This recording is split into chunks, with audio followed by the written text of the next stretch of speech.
भाई और बहनों मित्रों, इस राज्य से मेरा बहुत कुछ नाता रहा है, ठीक है। हर उसमें जाते मुझे डर ये है, किसी दिन किन्नरों की सभा हुई और ये कह बैठे धोखे से मैं इसी समाज से हूँ, यहीं पैदा हुआ हूँ। जैसे केजरीवाल जी का थप्पड़ पड़ता ना, मोदी जी की भी ऐसी पड़ेगा। में 1800 करोड़ दे के आए, वो उनके बाप का था, उन्होंने कमा के दिया था। इसने कभी हिंदू मुस्लिम नहीं किया, कांग्रेस ने किया, कभी नहीं करा। नोटबंदी में सारे बंदे लगे, मोदी लगा। भी जाओगे वहाँ भी मोदी जी की फोटो लगी हुई है, कहीं भी जाओगे वहीं मोदी जी की फोटो लगी हुई है। बेटियों पर अत्याचार अब नहीं चाहिए मोदी सरकार। देखिए, मैं भी एक संदेश देता हूँ आपके चैनल के माध्यम से, कभी भी आप, चाहे वो आपके गांव का प्रधान हो, चाहे आपके विधानसभा का एमएलए हो, चाहे वो सांसद हो या आपका प्रधानमंत्री हो, आप हमेशा उसको चुने जो आपको शिक्षा दे सके, जो आपको रोजगार दे सके, जो आपकी बेटियों की रक्षा कर सके, जो आपके अस्पताल से जुड़ी सारी समस्याओं को खत्म करा सके। नहीं भाई साहब, 9 साल बेमिसाल नहीं, 9 साल बेहाल। ये कह रहे थे। सवाल है आप लोगों से कि 9 साल बेमिसाल कहा जा रहा है, और जैसे राम मंदिर, बहुत सारे भाजपा समर्थक का कहना है कि मंदिर बना है, राम मंदिर बना है, उसमें भी बहुत सारे लोगों को रोजगार मिलेगा, क्या उससे फायदा आप लोगों को नहीं होगा? बोलिए। करें 9 साल बेमिसाल करें, अगर 9 साल बेमिसाल करते होता अगर, तो आज इंडिया को भारत को इंडिया, ये सब की जरूरत पड़ती नहीं। फिर तो ये काम बताते हमारे, ये काम जो नाम जो है गुलामी का प्रतीक है, अंग्रेजों का दिया हुआ नाम है। कैसे गुलामी का प्रतीक है? अगर ये फिर मेक इन इंडिया क्या था भाई, डिजिटल इंडिया क्या था इनका, जो मोदी जी खुद योजनाएं बांट रहे थे लोगों में, जनता में, ये क्या था फिर? मोदी जी मतलब गुलामी कर रहे थे अंग्रेजों की, इसका मतलब मोदी जी इतने कमजोर थे, जिसको हमने प्रधानमंत्री बनाया वो गुलामी कर रहे थे अब तक, ऐसा था क्या?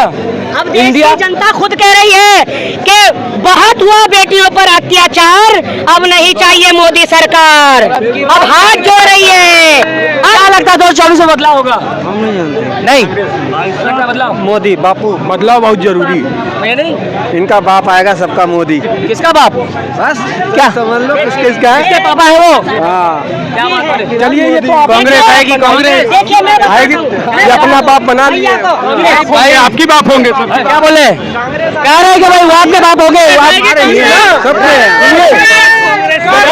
आपके बाप है, पापा है, हमारे कोई नहीं है, पापा है, देखा जाए राहुल गांधी आ रहे हैं तो इसीलिए डर रहे हैं लोग, राहुल गांधी से डर रहे हैं लोग। भारत जुड़ रहा है और इंडिया जीत रहा है, बस ये समझ लीजिए। शर्म, मतलब जवान होके मतलब एक बूढ़े आदमी से काम करा रहे हो 18 घंटे यार, शर्म आनी चाहिए। अब की बार बदलो यार, यानी कि शर्म आनी चाहिए, कोई युवा को लाना चाहिए, युवा को लाना चाहिए यार। भाई जैसा है युवा आपके नजर में, क्यों? जैसा युवा सोचता है वैसा ही वो सोचेगा, जैसा युवा सोचता है भाई, जैसे तवे पे रोटी न पलटो तो जल जाती है, वैसे ही अगर सरकार न बदले तो ये वो होते, क्या बोलते हैं कि ये अन्याय करने लगती है, ये क्रूर हो जाती है। तो इसलिए सरकार बदलना बहुत जरूरी है, समय पे सरकार बदलती रहनी चाहिए कि देश के लिए महंगाई जितना भी हो जाए, पेट्रोल की कीमत 1000 क्यों नहीं हो जाए, देश के लिए मोदी नहीं तो योगी चाहिए। बस भाई, ऐसे लोग को अनभक्त कहते हैं, इसी लोग को अनभक्त कहते हैं, जय श्री राम हमारे लोग बोलते हैं। जब तक आप नहीं बोलते जय श्री राम, क्यों नहीं बोलेंगे? बोलेंगे ना, लेकिन दिल से बोलेंगे, भ्रष्टाचार वाले नहीं बोलेंगे, भक्ति में नहीं बोलते हैं। क्यों नहीं बोलते हैं? बोलते हैं ना, जब तक हाथ खाली था, जब तक तो बीजेपी ने बहुत राज किया, अब हाथ में डंडा आया तो बीजेपी भारत का नाम इंडिया हटा रही है। क्यों हटा रही है? आपसे क्या जय श्री राम बोलने वाले ही देशभक्त होंगे?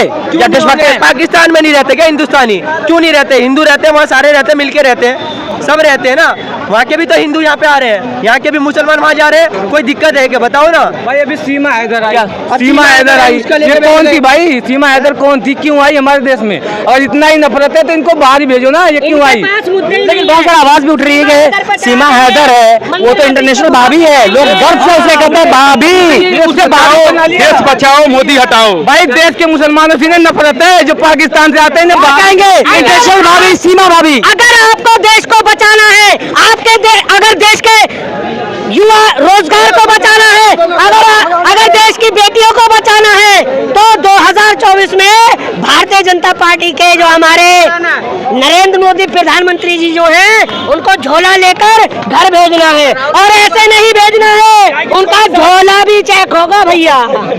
झोला करेगा चेक? अरे हम करेंगे, क्यों हम करेंगे? जनता हम टैक्स नहीं देते क्या भैया? हैं, हम टैक्स नहीं देते क्या? ये G20 में जो अभी पैसा खर्च हुआ है हाँ बिल्कुल 4,200 करोड़ रुपया, तो क्या वो अपने घर से लाए थे भारतीय जनता पार्टी वाले? ये उस किसान का पैसा है जो अपने मट्टी को सींच कर मेहनत कर टैक्स देता है। हमारे देश में जो मेहमान आए हैं, क्या उनके स्वागत के लिए खर्च नहीं किया जा सकता है? मेहमान आए थे, उनको सिर्फ लिक्की चोटा खिलाने के लिए बुलाया। कोई डील हुई, कोई वार्ता हुई? बाइडन भी चले गए और वियतनाम में जाके देख लो उन्होंने क्या तमाचा मारा इनके मुंह पे। ये लोकतंत्र वहाँ खतरे में है और मीडिया को आजादी नहीं है। तुमने ये बोला कि उनको पैसा नहीं खर्च करता ज्यादा, अगर तुम्हारी सैलरी अगर मैं खाऊं तो तुम्हें कैसा लगेगा? भाजपा वाले करते हैं कि अगर महंगाई बढ़ी है तो सैलरी तो बढ़ी है, इनकम ये सारे खाए तो कैसा लगेगा? कैसा लगेगा? बुरा लगेगा ना। पूरे 30 दिन तुम मेहनत करो और एक दिन में तुम्हारी सैलरी चली जाए दूसरे की वजह से, तो तुम काम कर पाओगे? यानी आपके कहने में इतना जो G20 में जो इतना खर्च हुआ 4200 करोड़, इतनी मेहनत करती है पूरे 30 दिन और उनका पैसा जाता है किस में? टैक्स में। 28%। अच्छा एक चीज और बताओ, नोटबंदी में सारे बंदे लगे, मोदी लगा? ठीक है, वो भी छोड़ो। दुनिया कह रही है, भ्रष्टाचार कह रही है कि मोदी चाय बेचता था, किसी ने देखा? नहीं भाई साहब, किसी ने देखा? किसी ने आज तक तो नहीं देखा, लेकिन क्या वो बोल सकते हैं भ्रष्टाचार वाले कि मोदी चाय बेचता था मैं बताता हूँ स्टेशन पे? मैं बताता हूँ। किसी ने देखा? नहीं देखा।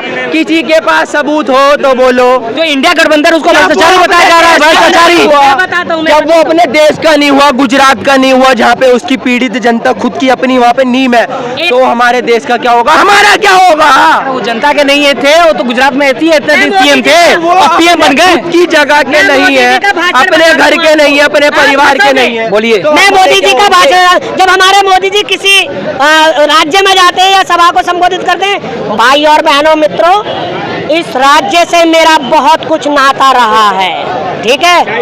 हर उसमें जाते, मुझे डर ये है किसी दिन किन्नरों की सभा हुई और ये कह बैठे धोखे से मैं इसी समाज से हूँ, यहीं पैदा हुआ हूँ, तो क्या होगा भैया जी? का अपमान कर रहे हैं? अपमान नहीं, कहीं धोखे से निकल गया तो क्या होगा भैया जी? जैसे लाल किले के प्राचीर से बोले थे बेटी बचाओ बेटी पढ़ाओ, वही कह रहे हैं कि धोखा से फिर से निकल सकता है। क्यों नहीं निकल सकता भाई साहब?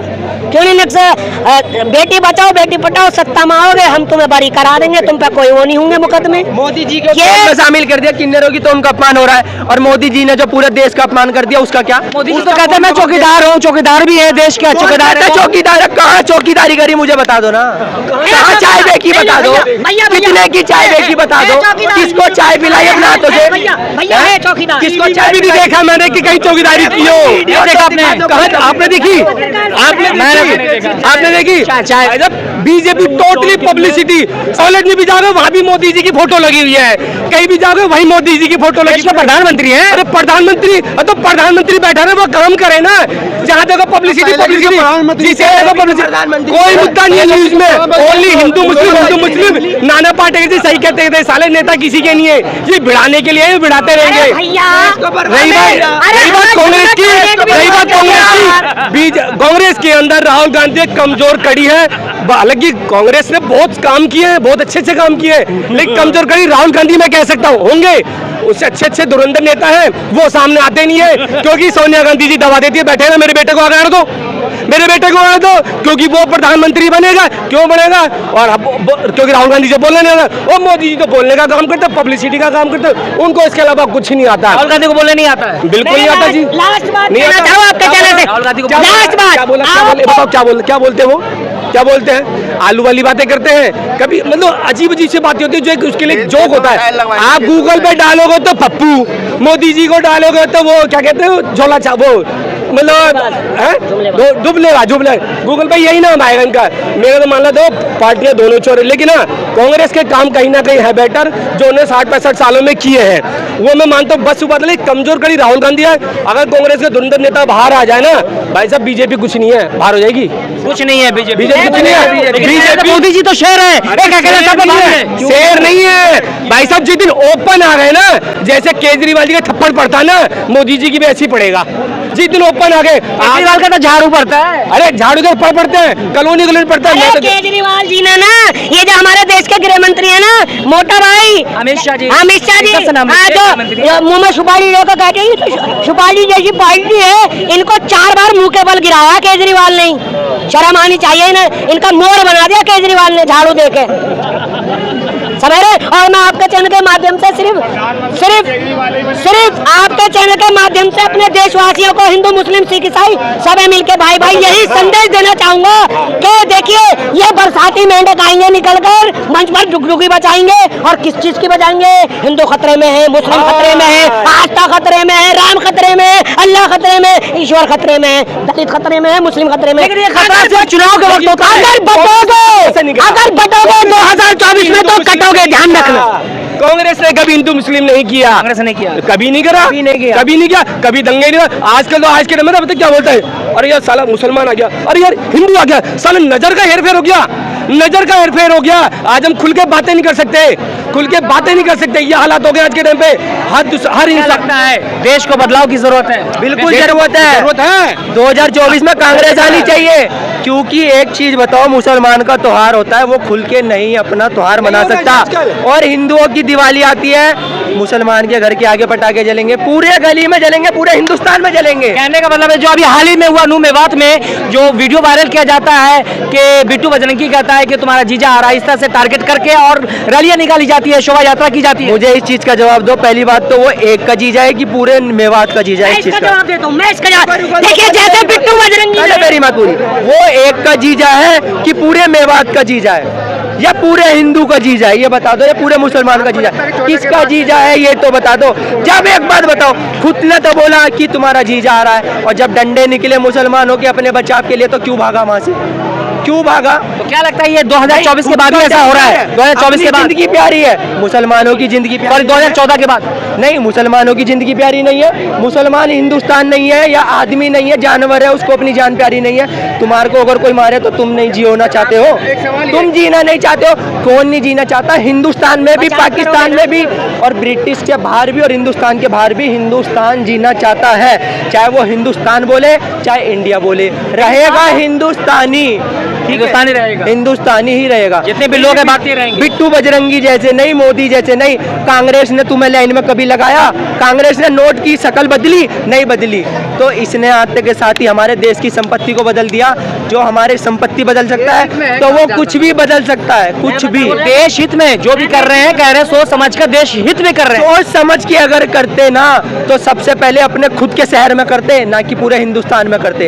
अपने शहर में तो कुछ करा नहीं, अपने घर में कुछ नहीं करा, अपनी फैमिली के नहीं हुए, हमारे हिंदुस्तान के नहीं हुए, अपनी बहन बेटियों के नहीं हुए, तो वो किसका सगा हो सकता अपने है? देश के लिए उन्होंने खुद की मतलब अपने खुद त्याग कर दिया। एक बात बताओ, भूटान में 1800 करोड़ दे के आए, वो उनके बाप का था?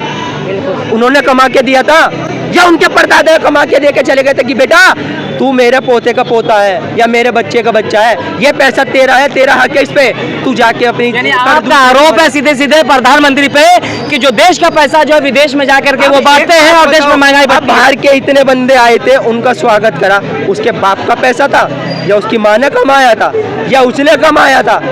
हम गरीब जनता का पैसा था ना। हम खून पसीना 1 महीना करते हैं काम। अगर तुम्हारी सैलरी इस बच्चे का, इन भाई का अगर पैसा अगर कोई छीन ले, तो भाई तुम्हें कैसा लगेगा? लगेगा बुरा। अगर 30 दिन ये बंदा काम करेगा, एक दिन इसका पैसा कोई छीन ले, तो भाई सब खून के आंसू ये भी रोएगा। लेकिन एसी के मजे कौन ले रहा है? मोदी सरकार, बीजेपी सरकार।